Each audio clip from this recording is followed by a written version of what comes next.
Thank you so much for coming to this session. I'm very excited. I've just been watching these three creators in the green room, and you're going to learn quite a lot, but you're also going to laugh quite a lot. Just to manage expectations. So, my name is Caitlin Ryan. I'm the head of Meta's creative shop, EMEA. Within the broader industry and our creative teams at Meta, we've had a lot of discussion over years about the democratization of creativity and how, like these days, anyone with a smartphone literally has a mobile studio in their pocket. We've seen widespread access to mobile video editing tools, and this has led to an explosion of social content, particularly short-form video. So at Meta, we believe with this abundance of content, creativity is the differentiator that will enable brands to break through and capture the attention of new and existing audiences. So that's why we build Reels, and we're continuing to invest in short-form video as a canvas for creativity. It's our fastest growing content format because creators and audiences alike are spending more time with Reels. You can create Reels on Instagram and Facebook where people are already connecting with friends, family, and creators that they love. These people are highly engaged. They watch, share, follow, and purchase, taking actions after watching Reels. And because of that, we've seen incredible results from brands and creators alike who've built considerable followings on Facebook and Instagram, but turn this attention they receive into action. So, today, getting to it finally, I'm thrilled to bring three leading creators to the stage to share their tips and tricks on building impactful and creative content across Reels.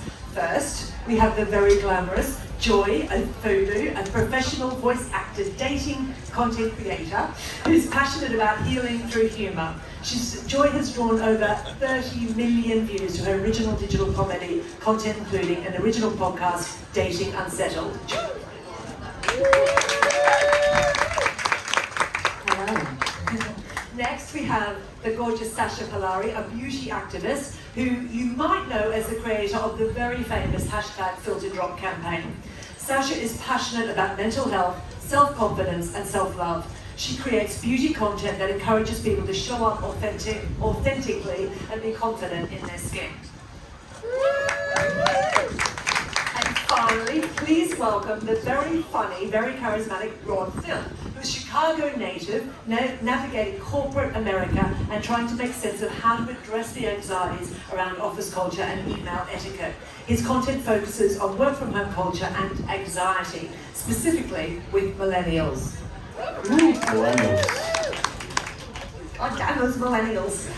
Okay, so let's start off by getting to know these talented creators a bit. Rod, Sasha, and Joe, what inspired you to share your voice on social media through content creation? And perhaps, Rod, if we go first to you.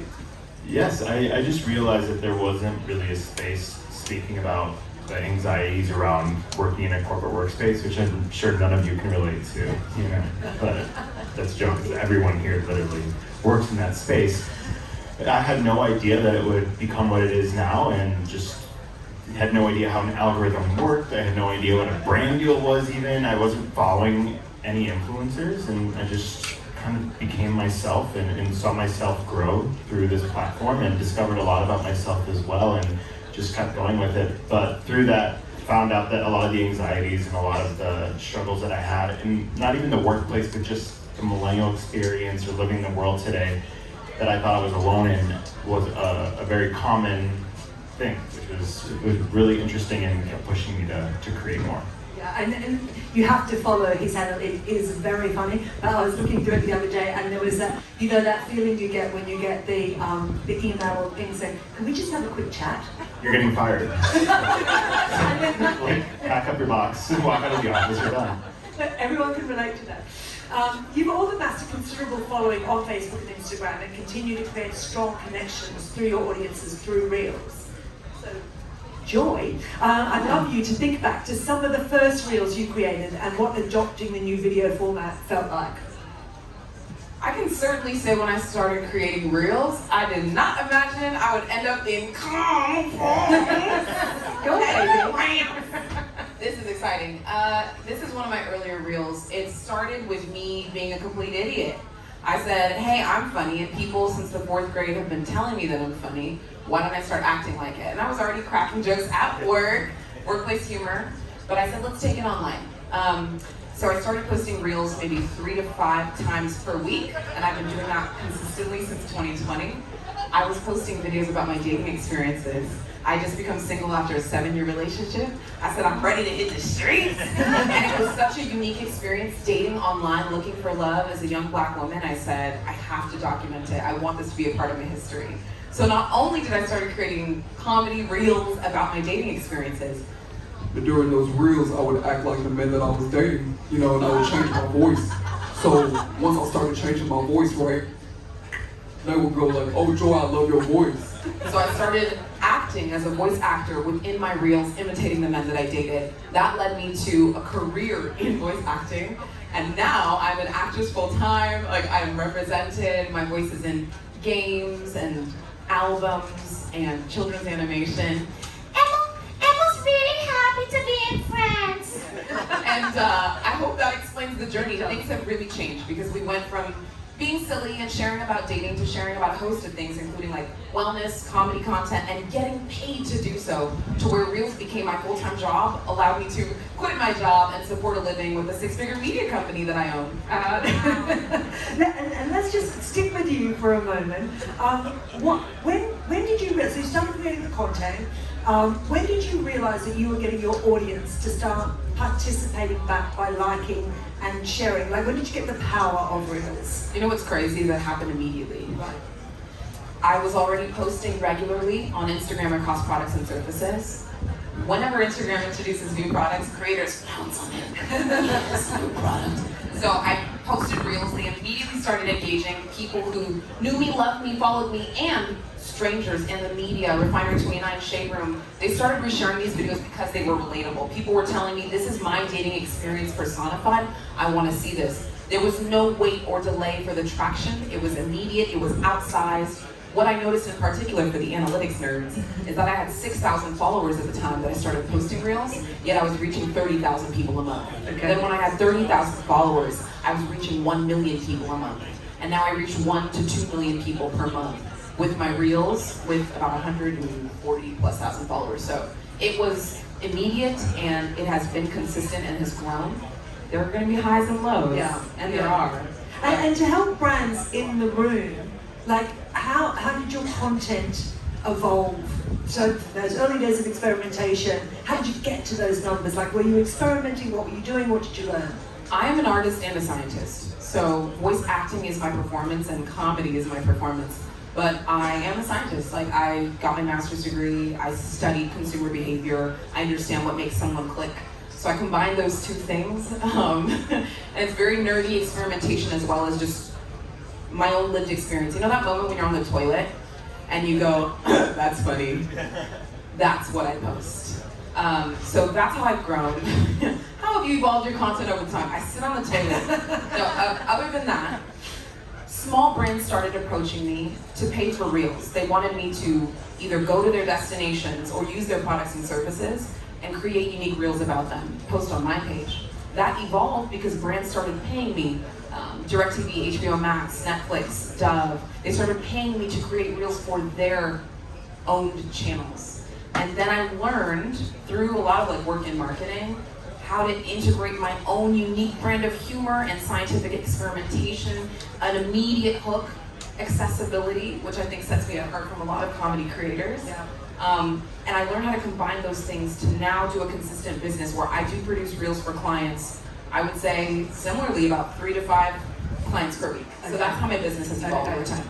Yeah, super useful for the brands. So we know video and short form video particularly has become an important vehicle for consumption and creation because we've seen how these formats perform for creators and brands on the platform. Rod, I'm coming back to you, and then I am coming to you, Sasha. Rod, when you're thinking about your creative process, what role does format and platform distribution play in your overall content strategy? So what do you think is unique about Facebook and Instagram Reels in helping you to connect with people in the real way that you do? Yeah, I can say with confidence that Facebook, Instagram, specifically with Reels, is the easiest way to connect with your audience and get feedback, whether it's just posting a story with a question box And it's not even like, what kind of content should I make? But it's like, give me, like, what stressed you out about work this week? Or what did your boss say to you this week that sent you into a full-on spiral? And it's like, oh, they said they wanted to have a quick chat, or, you know, I had my weekly review and I got all 10s across the board, but for some reason I don't believe it, which we've all been there. Yeah. Imposter syndrome is strong up here, specifically. I don't know how about everyone else in the room, but yeah, so I think that it's just really easy to connect with the audience, and, you know, for people to send you messages, and you can just like even look through them, you know, you don't have to open the message, but it's just nice to see that people are engaging with your content. And through that too, I know you asked about accessibility and you talked about cross-platform. I think if we're talking about mental health, just what's natural to me. I feel like the more you try to force something that isn't yourself, your audience could read that. So why am I going to do that if I you know something's going to work on one platform and won't work on another? I'll just post it on that one platform and just move on with my day. I found that when I was early on creating, I let this algorithm control me. Yeah. You know, and just like every view, I would look at analytics daily. With different followers, and like I was out for a month recently, just doing some mental health work, and I lost a couple thousand followers, and 2 years ago that would have made me quit. Yeah. But now I'm just like, oh my, it's just how it goes. Yeah. It's like whatever. I'm just gonna keep making content, and whoever's here is here. Yeah. So I think just like making sure that I am staying grounded in myself is number one, and number two, just keeping that relatability, which is I think we're all here, is we have the relatable content and people follow us for a specific reason. And the more you try to be something that you're not, the audience can read through that, and then the audience won't make sense, and the algorithm will also stay confused. Yeah. So I love that. I love that. I've got this expression I use with my team on looking at data about their own performance or performance of content. It's a dashboard, not a report card. Yeah, exactly. It's there to give you a signal, not to judge you. Right. I've done some art therapy recently, which, stay with me, it's kind of weird, but we were talking about how in elementary school and high school you're graded on art.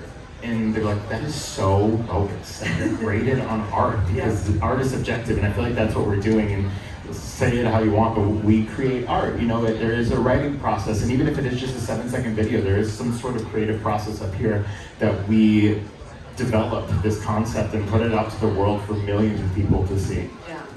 Okay, Sasha, coming to you. So, like Joy and Ron here, you're all about showing your true, authentic self, specifically as it relates to beauty. So what do you feel has had the biggest influence on your online storytelling?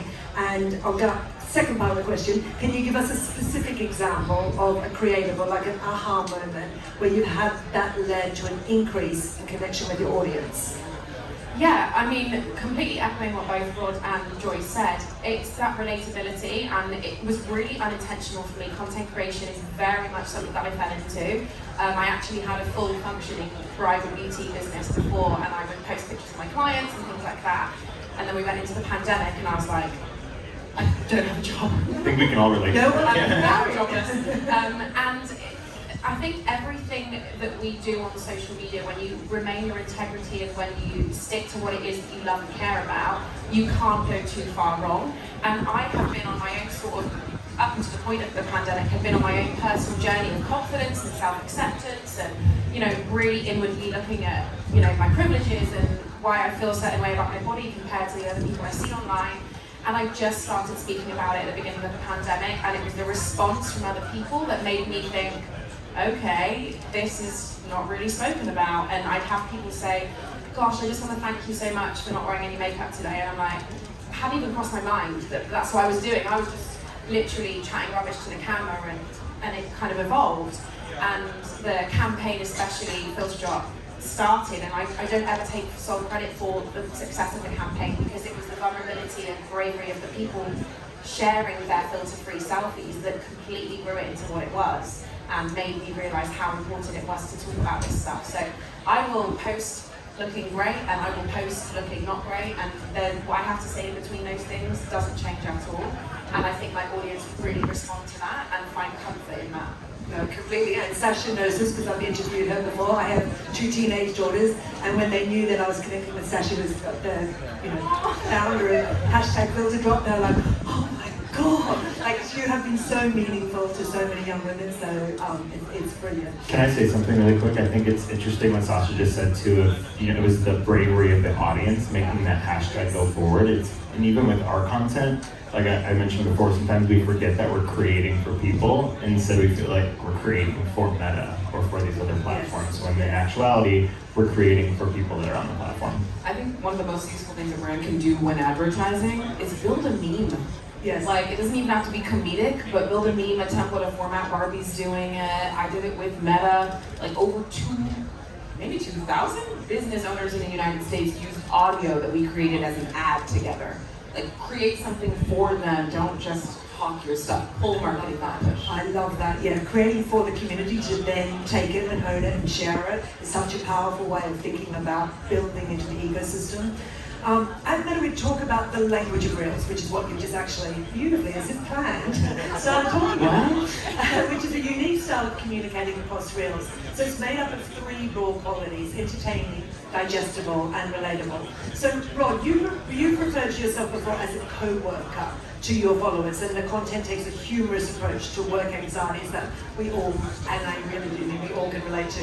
How do you think about relatability and authenticity when creating Reels that you think will resonate with your audience? Yeah, I think relatability is what creates engagement. And engagement's the thing that drives the Reels forward. And the more, there's an example of one now about your work bestie not responding to you, which is highly offensive.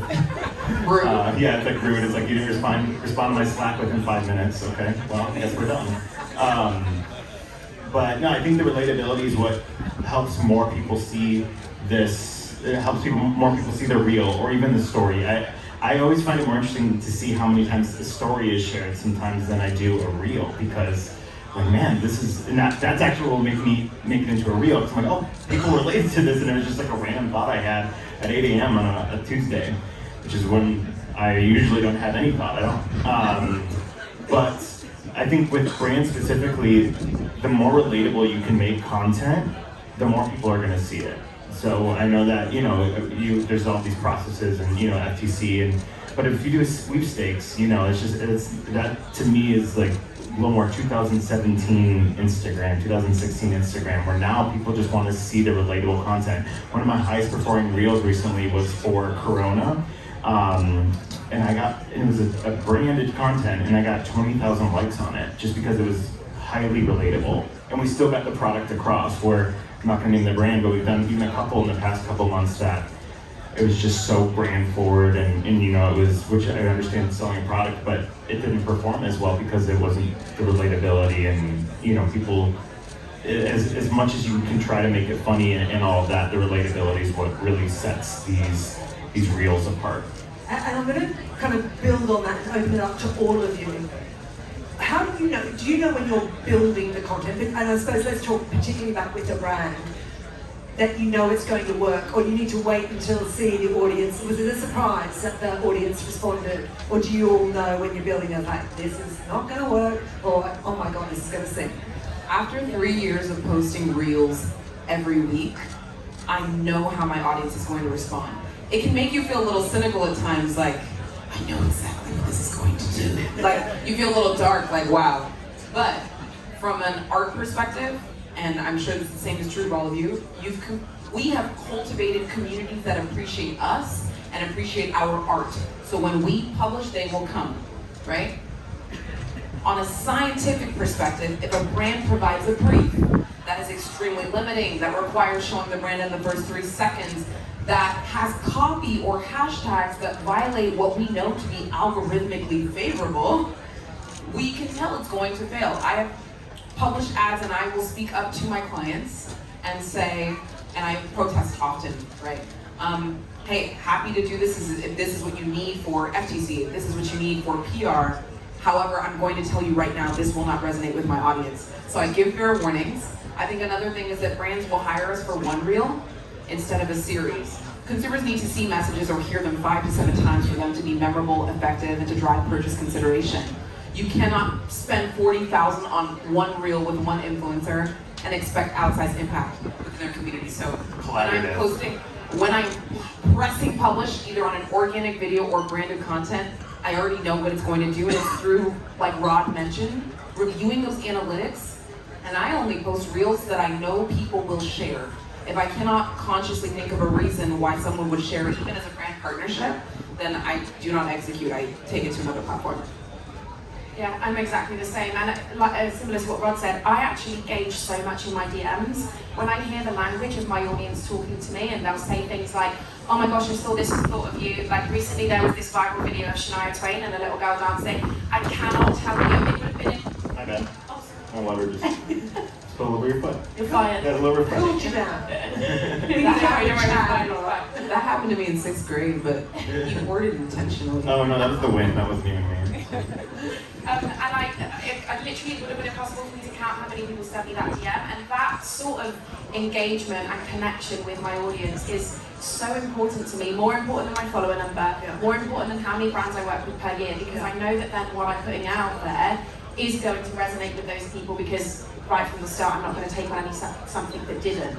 And that's exactly the same way that I try and, not poach brands, but I try and make it really natural. So if there's a brand that I want to work with, like my Skims video was I think my most viewed video on Reels, and that was literally me unpacking Skims products and trying them on and verbally talking about how I felt about them, and the response from that was just crazy to me. So then I do more.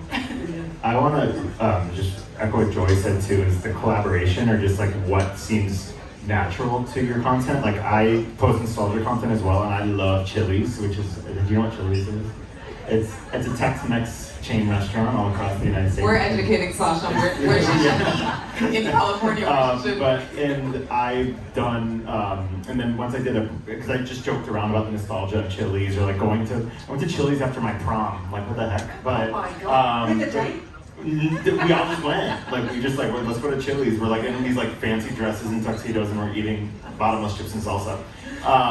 But then once I did a brand deal for Chili's, or even get their merch kits, people like, yes, this happened for you, you know, like, so I think that's where the collaboration piece comes into play with brands.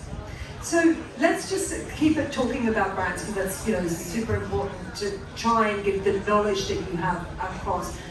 A lot of brands do find it difficult to feel native to the platform. So, and they've told us also to think about the production. Sometimes it just feels like another task.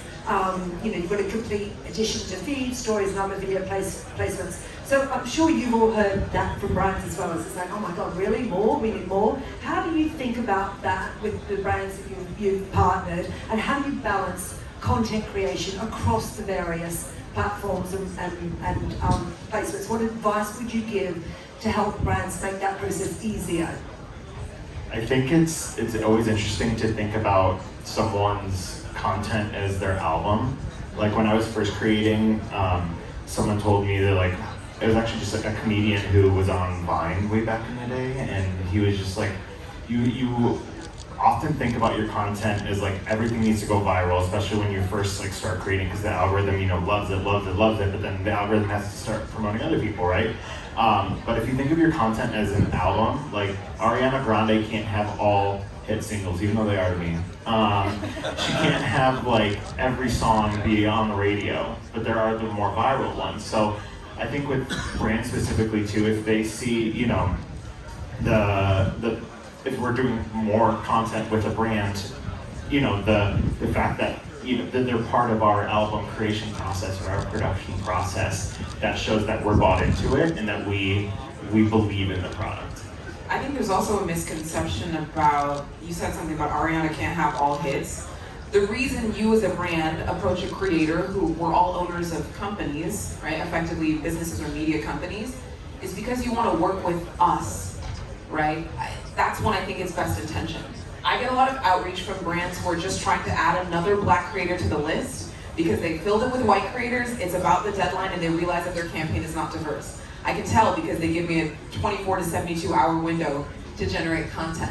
I don't mind, I'll take the check, but respect what respect what this is. Like, let's be real with each other. I really appreciate the ability to create content across platforms when brands give me flexibility, like this is for Bachelor, right? So, wide open brief, as you can tell. I got to just pitch what I wanted, content that I would post naturally anyway.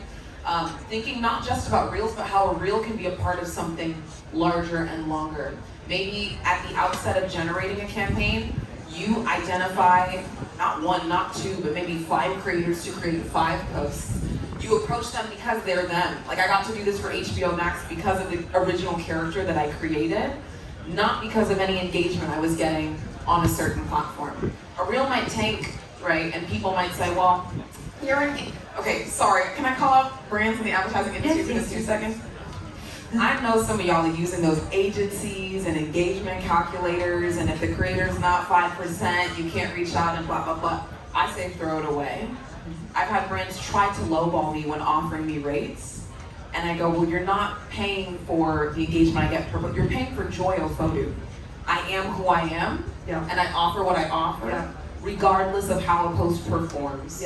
So hire creators as talent, hire creators as media companies, hire them often and hire them throughout the year with larger contracts as opposed to smaller contracts, and I think you'll find more success. And we can build briefs together.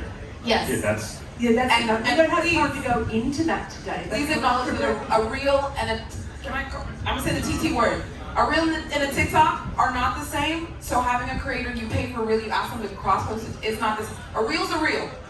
Reels are only on reels, they're built for reels, they're really real, and I designed them for the platform. I love posting reels for my audience. To ask me to do a short or a snap or a TikTok is a completely different brief, so they're not the same thing. And I think that as platforms need to be treated as such when advertisers are working with us. That's amazing. I love that you said that. We've been giving the wound up, but I just wanted, because we've been talking a lot about the reels and algorithm, but we haven't spoken so much about the longer form campaigns. And Sasha, your hashtag filter drop campaign was something that you came up with yourself, not on behalf of the brand. Can you elaborate just a little bit more about that and what advice you would give to brands who are trying to do the same thing, a long-term campaign rather than short-term?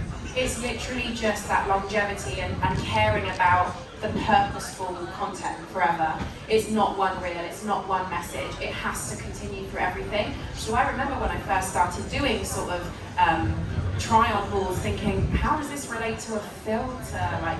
Because everything I post on my channel is filter-free and it's raw, and it's because that's what I care about. So when a brand comes to me with a brief that's really sort of specific and wants certain things, I need to keep it raw, I need to keep it real. It might not fit the aesthetic of the brand, but if it's going on my platform, then that's what it needs to be. The campaign started because I just didn't feel like we had enough real skin online, basically. We have such a huge array of filters that anybody has access to that you can put over your face in less than 5 seconds, and it completely warps how you look. And the campaign grew and eventually changed the ASA guidelines, so now you cannot advertise products and cosmetics using a filter, which is crazy to think was allowed. Yes. I don't think they heard you. Her campaign changed legal guidelines. Okay. Thank you. Thank you. But again, I don't take full credit. I remember posting the specific story saying, if you feel brave enough, I would love you to post a filter-free selfie, #filter drop, so that we can take check on how many, we're seeing it. And that's, every single person who posted a filter-free selfie in that time, that's what grew this campaign. And that will always be at the root of what I care about, what I post online. I love brand deals, but they have to align with everything that I'm doing 360, otherwise I will turn it down. I actually had a deal last week, I'll be really quick, and in the brief they have 3 content examples, and it's a huge brand, and a brand that should definitely not have this in their brief because they talk about real skin, and 2 out of the 3 content, this is what we'd like you to base it on, was filtered. So I went back to the brand and I said, I just want to flag this, and I got an agency response. Just oversight, can you get the content to us? I was like, you know what? My audience never need to know, but I know in my heart that I turned down that for the right reason, and that will one day continue, and engagement will stay. So. No, and it's a poignant and brilliant place to stop, because I think what we're helping brands to understand is it can't just be asking you to be authentic. They have to be authentic with you as well. The whole system has to work. I could actually talk to you guys all day. Such a fun conversation, so brilliant, and I feel so honoured to have the 3 of you come and chat I'm going to give you one quick each, the one creator that you would follow to give this audience, everybody get ready to kind of capture it, the one creator you would follow and why. That I would follow? Yeah.